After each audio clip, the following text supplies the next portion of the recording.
Hello and welcome to the video. In this video it's an update to one that I did an awful long time ago. This video here, this was how I explained that you set up the trainer function on a Taranis radio. Now back then I was still using a Spectrum radio for the student, but I'm going to update the video and show you how to use it with modern FrSky radios or FrSky radios to connect them together to help somebody learn to fly. It's very simple and straightforward. I'm going to cover some of the original things that were covered in that original video, but I'm going to go through them at a reasonably quick pace. So I'll put a link in the description down below if you want to go and see that original video. But this remake or update, I suppose you'd call it, is here for a couple of reasons. First of all, OpenTX 2.2 introduced a number of new cool things that you could do around the trainer function, and a gentleman called Pete has been in touch, one of my subscribers, that's struggling to get more than the 4 main channels brought across from the trainer to the teacher radio so that they can have additional things like flaps or modes or prop cut or whatever it is that he wants to do. So let's get into it. First of all, let's jump onto the radio that we're going to use for the student. I'm going to use one of these. This is good old Taranis X9D radios. So let's jump down onto the desk. I'll show you what you need to do to set this up. I always recommend setting up a brand new model on the student radio that you use for this so that there's no mixing or messing about. So let's jump onto that first. So I've already said I would always make sure that you have a completely clean model for the student piece on whichever radio you're going to use for the student. So if I just press menu and page, all I've done here is I have selected a very basic plane setup. So it's got the throttle, aileron, elevator, rudder, and I've actually added some additional controls so I can show you how you can add these channels 5, 6, 7, 8 into the teacher radio.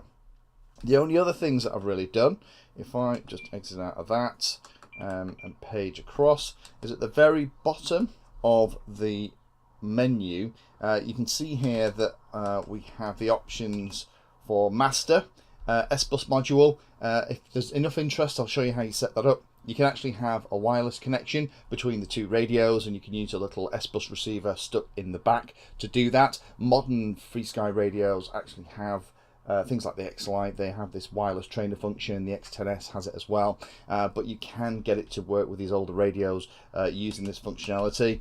And then you have CPPM module, you have slave jack and master jack. Now the one we want on this, because it is the student radio, we need to make sure it's slave jack, and then just leave all the other things the same. We're going to be sending channels 1 to 8, and that way we should be able to see everything. And that's about all we have to do on this one. Now the DSC module is actually this one in here. So what we need to do is get our hands on a stereo cable and stick it into there. Now when it's powered up, you'll see that it has an extra little icon in the display. Hopefully you can see that. And it's now going to be sending out all the time those 1 to 8 signals over the little cable, and it's ready. So let's just turn that off for now. And the next thing we need to do then is set up the radio that's going to be used for the teacher. So what we're going to do is, first of all, in here we're going to go and select the mode to be master or jack. Again, we have all the same functionality here, CPM, S-Bus, yada yada yada. We're just going to say master jack, and that means that this one we'll expect to be the master. And then if we go through here, we page all across, the settings are all whatever you're going to be for whatever model. And then what we need is right nearly at the very end, in special functions, we need to set up a switch that's going to activate the trainer function. Now I've got it set here in the corner, and when I flick it, it activates the trainer function, and it also plays a little audio file so I know which is which. That's all you have to do, really. Now we're going to put these 2 together, and I'll show you the steps that you need to do on here just to make sure that both the radios are going to be happy. So let me turn the other radio on. I'll just put that slightly out of frame. The input is up here in the shoulder for this one. So there we are. So now we have the trainer connected. So there's a wire going from the top of this QX7 into the back of the X9D, the Taranis Plus. Now what we're going to do is we're going to go and we're going to hold the menu button to go into the radio setup, and we're going to page across until we get into the trainer. And here what we have to do is set it up so that the source of each of the channels coming in match the sticks for the mode, aileron, elevator and rudder, and we also have a multiplier at the bottom. Now we'll know if this is working. If you look at the bottom, if I move the sticks on the X9D, you can see the numbers changing here on this radio. So that's the throttle going up and down, so the throttle must be the right one. And then if we move the rudder, that's the rudder at the end. Cool. And then the elevator and the aileron, they're all moving too. Now again, I explain all of this and what all this means. But if you find that some of the channels aren't mapped properly, you just match whatever the outputs are on the student radio here so that they match up. Your multiplier, if you find that the range isn't enough and it doesn't go to plus 100 and minus 100, then you can increase the multiplier to make sure that it does. Things like Spectrum radios and other radios won't do that by default. And then by pressing and holding calibrate with all the sticks in the middle position on the target radio, let me just do that actually. It'll zero everything out, so any kind of weirdness with trims or uncalibrated pots or anything on the student radio is taken care of. So there we go. Okay, so now we've got that done. If I come out of here and we just set it up so that I can see the sticks, there we go. So out of trainer mode, there are the sticks moving. You can see on the little display, that's all me. If I pop it into trainer, and now move the sticks on the other radio, like magic, they're all moving. So if I put both sticks in the bottom left hand corner on the X9D, you'll see them both move to the corner in here as well. So that's all working. If it wasn't working properly, then I would go into that trainer menu we've just been in, reassign them to make sure they're in the right place, and also if they're moving backwards, I'd change that polarity in the trainer menu to be right as well. Okay, let's go back to this radio.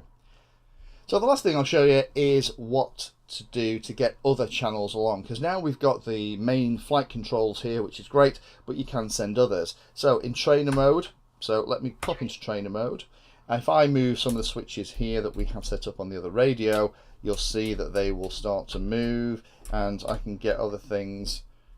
Remember which switches I've got them on. There we go, I can move them around.